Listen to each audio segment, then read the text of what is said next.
Ladies and Germans, how you all doing? This is Conoric. And I'm Ringru. Hello, hello, hello. And folks, we taking a step back from Herr Robert's Super Journey this week. Just going to give you a couple of replays that you should check out for yourselves to believe. Today, actually, on fact, on that nice little Robin Hood map of Bois de Limors, Rang, who do we have duking it out? Well, on the left-hand side in blue, we have ourselves YueJin as the 6th Airborne Division. And on the right-hand side, we have the Private PIAT as the 1st SS Panzer Division.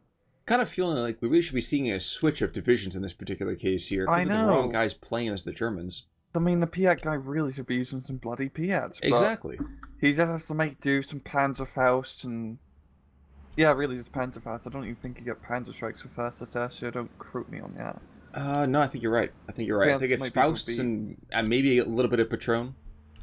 No, I think... They don't even go to the club, do they? They don't get any Patron. No Patron, but if we're seeing the open deployment, I mean, for this map, 6th Airborne's going to have a pretty good time in the forest. At the same time, Private PIAT does have Stern Pioneers and A-Phase, which are also very good in forests.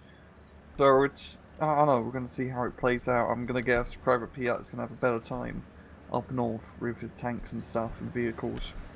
Yeah, it does not seem like it's a particularly hard distinction to make there, to make that particular assessment so far. But let's keep in mind, Bois de Limors is definitely one of those maps that has a lot of choke pointy stuff. It's kind of not so helpful to vehicles. Yeah, exactly. I mean, it's going to be, if Private PIAT can probably get hit by an enemy PIAT, that won't be entirely good, but also there's a few 6-pounders, and like a 1-pack 46 Airborne can get, which is pretty deadly. You see a 6-pounder up north, he's going to get into a lovely position in a bit. Definitely going to give him some, I'll say some very modern art kind of line of sight here, but yeah. And the Ox and Bucks, well, if anyone understands what a PIAT can do to him, it would be Private PIAT. Yeah. Well, if they're going to spot the Ox and Bucks, they're going to take some heavy fire. As a 6-pounder gets into position, and a 2-pounder is going to be toasted. Yep, done and dusted. 222 goes down. Now, down to the south, in the meantime, I want to take a quick look. Ooh, it looks like actually one of the AB Paris to take a shot? No. We had some... Oh, no. Okay, so the Germans, the Volksdeutsch, had taken out a couple of infantry squads down to the south. Now, one thing we haven't really touched on, of course, but a 3-inch mortar, who's going to have this distance, advantage here?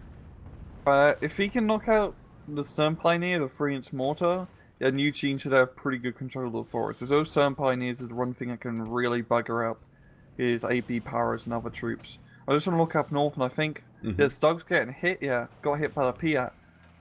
And, is it going to kill him? Yeah. Oh, damn. Well, the weapons were jammed in the first place, so why the heck was he still there? I think he just got to micro it out in the nick of time, which is a bit of a shame. I mean, the Ox and Bucks already got like 3 PIAT shots off. But, yeah, that's not good. I mean, this is also pretty tough for 1st SS too, because they don't have a lot of recon, and, 6th Airborne, they're a bit sneaky-beaky. You need to try to route them out. That is certainly true. Now, of course, YueJin over here seems to have that +1. Stern Pioneer's getting nice and tight with his AB Paras. And Howard, I feel like John Howard, you don't see him very often. Isn't that the guy with the umbrella from... No, that's the guy from Bridge Too Far at the bridge. He's the guy who landed at the bridge, and it's like, hold until relieved.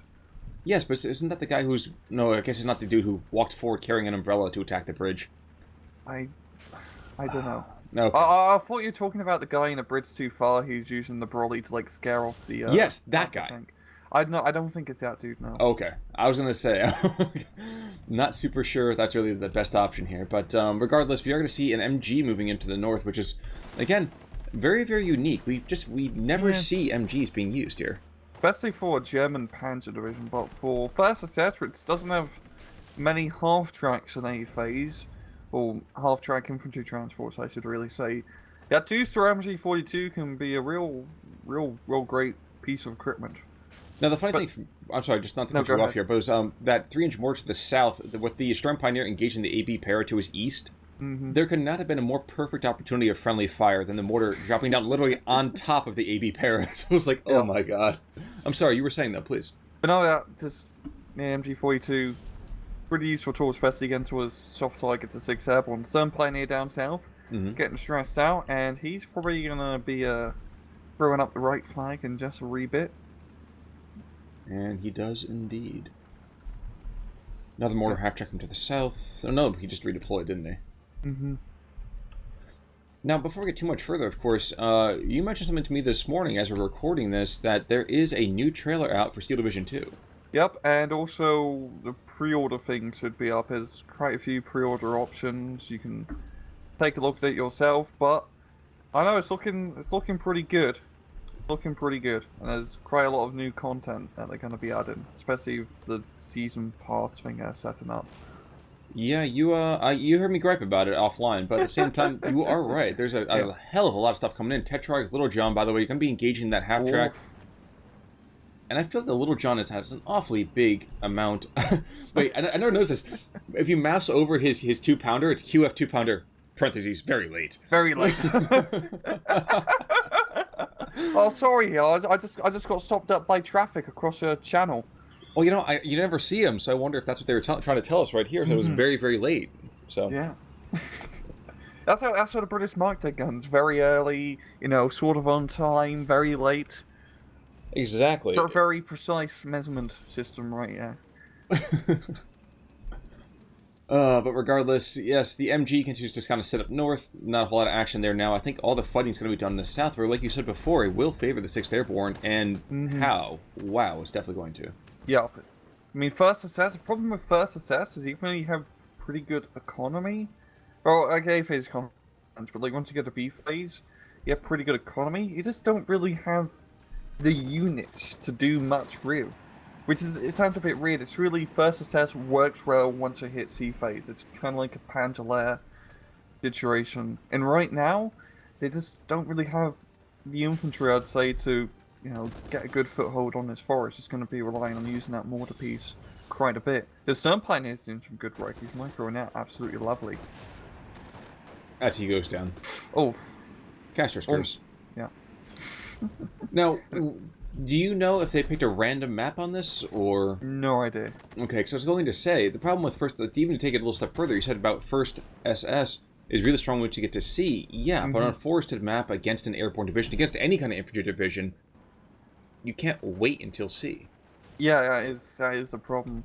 Really, his main priority, once he gets to C phase, is just knock out AT guns and try to get some anti-air up, because, I mean, those 2-star 6-pounders and whatnot are scary, but he only gets like 2 of them in total, and they're very card inefficient. There's only 1 per card. So if he can knock out the AT, pretty easy from then on out to move up. Not even like Panthers, just need some fire support vehicles to do the work. This isn't a map or division where Panthers are gonna save your ass. But flamethrower half-track roll, yes, that will definitely help. I was wondering, going to talk about the Flam Panzer there. Yeah, he will come down here to the south. Of course, there still are PIATs and Gammon bombs down there. Oh yeah. Now, one thing I guess I never really understood is why the IG-18 needs line of sight to actually shoot. I mean, he's an indirect fire weapon. It is an indirect fire weapon. It was used historically as an artillery, where it could be an indirect artillery piece, but I guess it's for balance reasons. It's pretty much just for balance reasons. I've never really seen people try to smoke out an IG-18 with a mortar, so it's very, very strange to me. Yeah. Now, to the north, actually, we're seeing Tetrarchs galore here, so, oh, yeah. This is, in fact, Robin Hood. We have Little John everywhere. Yeah, it's a lot of bloody Little Johns. He's got all 3 of them out already, which is... I mean, they're very good in this map, as it's shorter engagement distances, and their light armor doesn't matter quite as much? Yeah, exactly. And then 14 AP, they're gonna kill everything. They're stuck to toast once they get in range of that Little John, yeah, but, yeah, I do like seeing lots of Tetrarchs. That's my personal way of playing 6th Airborne. My personal way of playing 6th Airborne is not to play them. Which I really should get over, but, no, that's... They're tough division. Yeah, they are. And honestly, you know what, Rang, you've got definitely got the talent to play them. You've shown me a little bit of your replays. Pretty interesting. Yeah. Now, down to the south, Germans might be kind of closing up their position. It's a little tough to tell this early. Yeah. But yes, please. He has good positions, because fighting like deep in the forest isn't good, but in this more open area of the forest, his Volkdeutscher and fire support weaponry can really help even the odds. It's just once he gets deep into Sherwood Forest, he's not going to be having a good time. Well, that's what brings you on the flames, though. That's not just to warm his chest nuts by an open fire.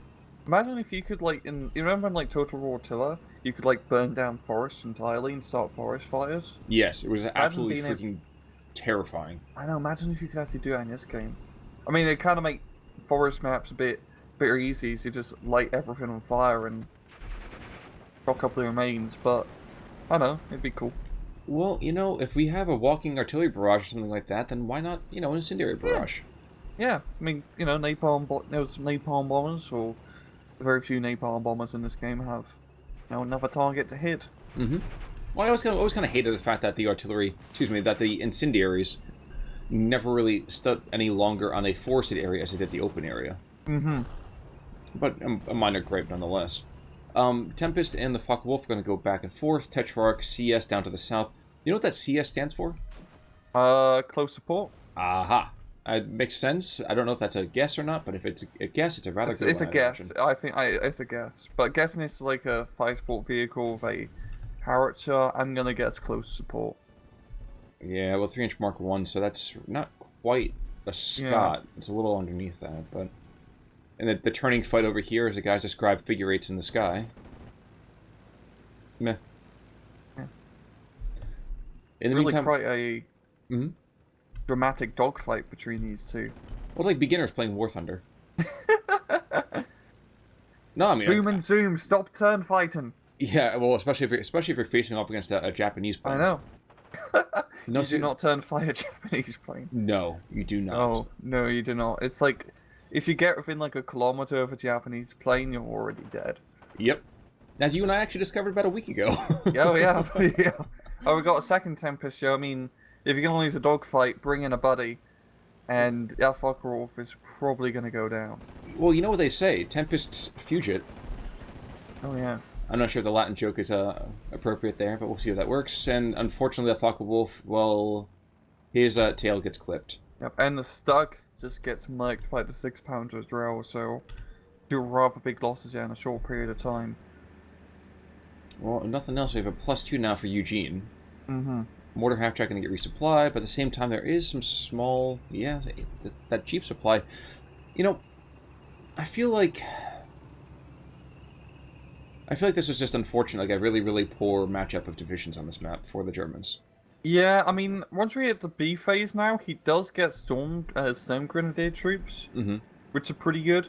But, yeah, it's in the southern side, it's a very good map for 6th Airborne. It's too bad that PIAT couldn't make too much progress up north, as he probably could have took some territory and got into more open field.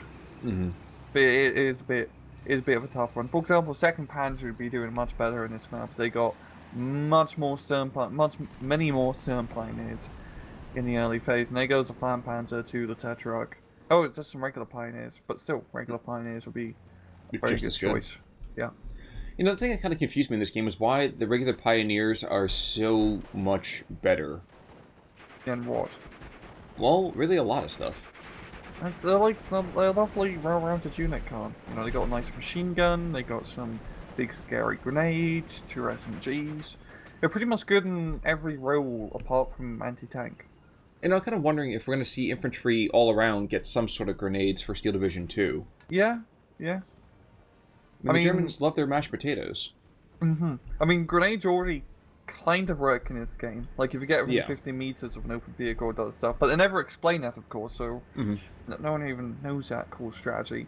But yeah, we'd like to see some Molotovs. Yeah. Bombs in the meantime going after the mortar half-track. This is probably going to kill something. Yep. Oh, I thought it was going to be a double around me, but mortar half-track is going to get out barely. No, I think that was devastating enough, though. Yeah, it's devastating enough. Knocking out the supply truck is definitely going to... That's a pretty big kill. Outside of that, we are going to see the first P4 moving on in, but meh. Yeah. Going down to the forest, not really the best option. Not that he has a whole lot right now. I mean, to be fair, he can't start spamming the absolute crap ton of those Panzer IVs. You can get 1 per minute pretty easily at his phase, but in the forest, that's not a good idea. That's not a forestry tank, especially if it's super slow turret. Well, another bombing run's coming in. Going after light vehicles? Yeah. Probably going to kill something here, too. No, shockingly enough, he does not. I really expected a quick kill on that. Mm-hmm. YueJin's just putting on the pressure now in the skies, which is exactly how you play 6th Airborne. Outside of that... Yeah, PIAT just getting some more mortars, shows some most mortar pieces. Definitely a good call. You know, infantry... Ooh, Tetrarch continues its domination in the middle part of the field. Oh, damn. P-Guns, I almost expect the P-Guns to have a slightly better time here than what they do with the AV Paras, but the AV Paras up close, I feel like those guys are just so devastating. Oh, yeah. Once any of those 6th Airborne infantry get within 100 meters, they become bloody deadly. I'm almost waiting for this Jeep to get hit by a mortar round as well. Oh, it's so close. Oh my gosh. Oh, that was almost direct. Almost direct hit. P4 down to the south, that's not going to do anything. I mean, there's way too much in the way of forest. Each one of these forests is practically a tiny little pillbox. Mm-hmm. Exactly. Exactly.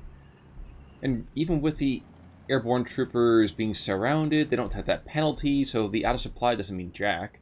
Mm-hmm. I guess really, PIAT would maybe just cut his losses in the forest. Just try to push heavy up north. Because all it is here is that 1 6-pounder, and it only has 1 HP, and he does have a mortar piece nearby, so if he can just push past his stroke point area, he should be pretty good.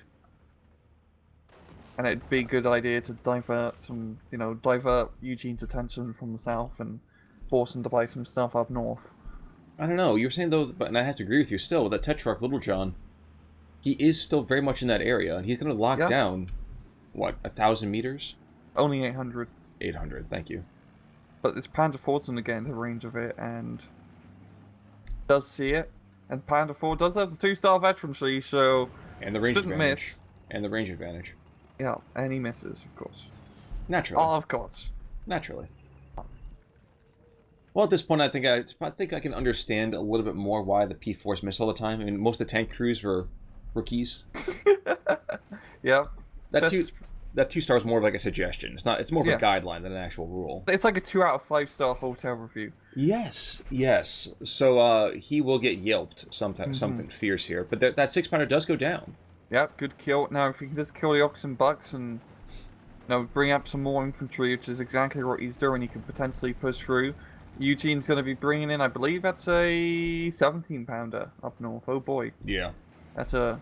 Once again, he does have the 2-star mortar piece, so he can easily kill that 17-pounder once it gives a raised position. The question, though, is that 17-pounders don't seem to miss very often, so how many tanks will he lose before that happens? Yeah, probably the Panzer IV, I guess. I think our Panzer IV is not going to be the last in Forest Road. Here comes bombs on the mortar, and... Yep. Oof. Direct hit. So you were saying about the ability to kill that 17-pounder? Not anymore. And now one Tempest goes after this Focke-Wulf, and the other Tempest is going to get to a turn fight? No. Okay, there we go. He needs to try and bait the Tempest through his AA, and then he could probably win this fight, but... Now he's screwed. No, he made the poor decision, yeah. He chose poorly. And the one time when being super slow actually really helps out that Tempest. I say super slow, 675 is nothing to sneeze at, but the idea is there. Wait, was that a second Oxen Bucks? I thought the first Oxen Bucks used like all of his PIAT squads, all of his PIAT shots. I think it might be a second. Or when it got resupplied, I have no idea. And Typhoon AT moving on in. Jeez. Oh, it doesn't see anything now. I think he's going to try to go for the Panzer IV, but it lost line of sight. And then it's to try 6th Airborne gets really scary. Now he's got pretty much complete air superiority, as he shot down pretty much all the German fighters. 17-pounder's in a weird spot. A very weird spot. He's going to eventually try to cover that kink in the road. Oh, yeah. I don't know that I like that very much. It is definitely an odd spot. It does have, like, you can get, like, 2 shots probably off if something's coming down the road, which is good enough, I guess. But it's definitely more for, like, a long-term play, but just trying to cut off reinforcements. We did miss it, by the way. There's a Cromwell in the middle part of the field, and there's a Vespa as well, but the Vespa is going to get bombed back into the Stone Age? No! No.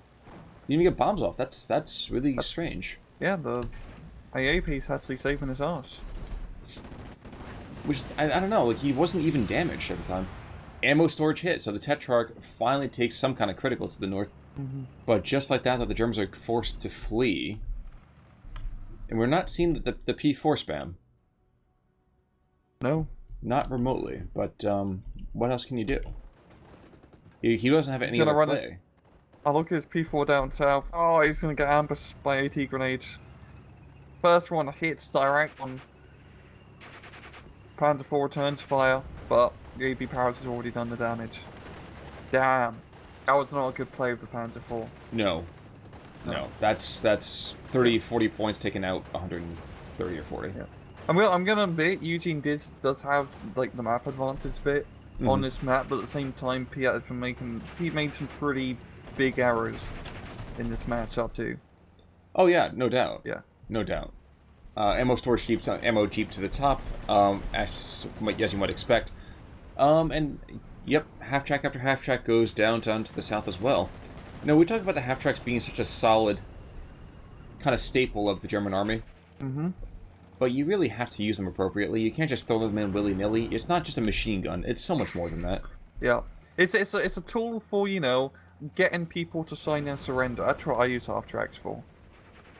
You know, oh, I see you're rather panicked yet. Let me send my let me send my ambassador to get your terms of surrender. Exactly.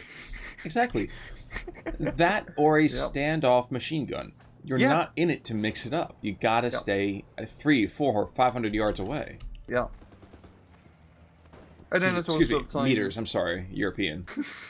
And there's also a time where you use the half track to, you know, draw fire from AT guns, so you can, you know, bring down the absolute everlasting Jesus of German artillery on those allied positions.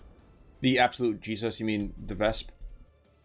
The Vesp, or Hummel, anything really. True, very true. We are into C phase, and it's the P4 convoy begins to come into the north. Some more kind of infantry desperately trying to stave off imminent defeat in the center here. But I think the only reason this has not become kind of a blowout is that YueJin just kind of says, I don't really need to attack you. Yeah, I mean, that's definitely a good call for him. As for 6th Airborne, you do tend to run out of stuff pretty fast, but YueJin has been very conservative with his forces. He hasn't really lost too much infantry, even in the southern forest sector. He's been pretty good about keeping them alive, so he's heading into the C phase to be strong. Yep, and bringing in those secondary Cromwell tanks, he does not get many of them, so they have to be real power players, and he's definitely using them for that. Yeah, he's using them very efficiently too. And there we go. One half-track moves in, and he's going to start shooting. Just fast move. Fast move. No! Don't shoot your... And then he gets shot by his own troops. Okie dokie. Here comes the air power. Yep. The winds of war bring change. How many P4s do we have? We have 3 P4s on the map.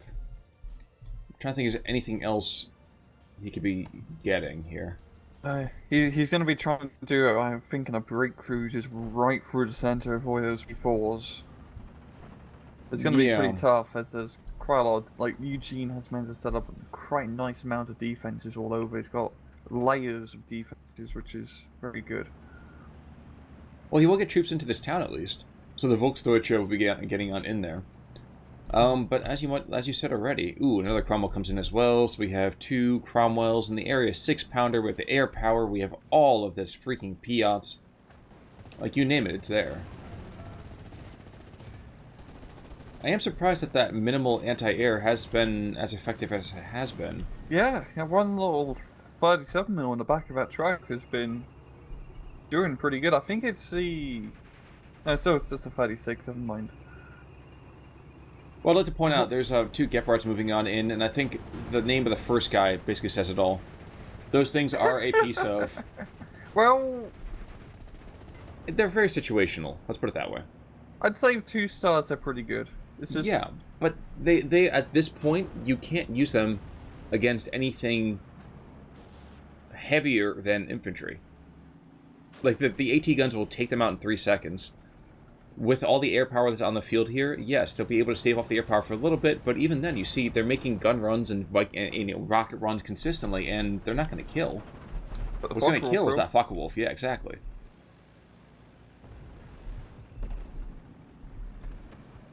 That one brave Focke-Wulf, the lone guy who attacks Juno Beach on Normandy Day. Yep, that's pretty much his last fighter he can get. Yeah, for us, it says to get 1 A phase, 1 B phase, and 1 C phase to sell Focke-Wulf, which not a lot of fighters, but you gotta make do for what you got. You got a nice veterancy, which is nice. I wonder if map making in 2 is going to allow us to blind pick divisions. That'd be a good pick. That'd be a good idea. Or just something. Mm-hmm. Just the matchmaking would be a good start for Steel Division 2. Yeah, give something that makes a little bit more sense. More rockets away, tons of rockets, and he goes down from that. Jeez. Yeah. You do not mess with Typhoon ATs. That's one thing I got to get better with, honestly, for just number 2, is just getting much better with that AT plane. Mm-hmm. Yeah, the Russians got the IL-2 for air rocket planes. Yeah, the IL-2 was a little slower and a little bit less durable, but it was admirable. Yeah. God, I'm gonna really enjoy using those IL-2s. There's such a huge amount of reference on them with the rockets and the bombs and the cannons and machine guns. Yeah, that thing was the Russian flying fortress, and not in like a, haha, we're gonna do a propaganda here. No, that thing was a scary mother effer. Mm-hmm. And there's a lot of them too. Mm-hmm. I wouldn't be surprised if every division, quote unquote, has an IL-2 in some form, but we'll see. Except for the conscripts, those guys get biplanes. They got, just some throwing in some PO2s. Yeah, maybe. Yeah. Or like the World War I planes. Oh my gosh, what were they? Have 4 machine guns on it as opposed to 2. I don't know what they're called at this point. I-16? Is it the I-16? Maybe, but the last of the P4s goes down. Like the last of the Mohicans, now it is time for just the white men to come on in and start killing everybody. Yeah, the Panther coming in, but that's not going to really help out all that much. And yeah, Private PIAT has really lost all momentum. I mean, he's got down to a +1, which is better than losing to a +2, but it's a bit too late. I was going to say, not even looking at it from a winning, I don't really think he had momentum in the first place. I think you're being awfully kind here. I don't think he really had a whole lot of that. Yeah. It's lost that force early on, and also he tried to do the push up north, but he got stopped around the corner. There's a corner too far. Yep. Now here's a thought. If he was able to keep that Focke-Wulf up earlier, would that have been better for him overall? But that's been kind of staving off a little bit of extra defeat. I think if he meant to keep his fighters alive, he could have contended air power much better if he got some more anti-aircraft pieces as well. Because if you can stop 6th Airborne from getting, air dominance, you pretty much negate. Have stopped 6th Airborne then, yeah. You don't completely win, but you really negate one of their strongest advantages per se. Mm-hmm. He's going to lose his last Focke-Wulf to a Typhoon AT. And he almost takes it out riding it like a hurricane. He's almost able to take out a vehicle with his last dying breath. But that will be that, as they say. Yep. That will be the end of him. And like you said, he could have pushed the north. Look how many more British material is on the south as opposed to the north. The north has barely a handful at this point. Yep. At the same time, it probably been better like north or like middle north. This whole area would have been not ideal, but would have been much better. Much better. Agreed. But that'll be that. PIAT's going to tap out in just a second here, which means, of course, unfortunately, he did go down to the Player Slayer himself by a rather significant amount, and I imagine the KD, KD kind of definitely shows that. Yeah, damn. I was looking at history early on, he knocked out. Damn, he knocked out a lot early on. Well, from 6.5 minutes to almost 15, it's nothing but Germans. Yep. Major losses is just like a few airplanes and like a Cromwell here for YueJin. But like we said, it was a valiant effort. Unfortunately, he just was not going to win on a forest map with well, a somewhat lackluster anti-force division. Like, it doesn't work very well. Yeah, I mean, you have some nice CQC infantry for first test, but not enough in such a huge area. That forest area, you need a boatload of CQC chaps to really make something happen. Exactly. But what we will say is we're definitely going to be coming back, next couple of days. Ryan, do you remember what the other game this week is? I do not remember. Well, in that case, then, folks, you definitely have to come back to check out to see what goes on later this week. But for right now, I'm Con Ulrich. I'm Rangru, take it easy.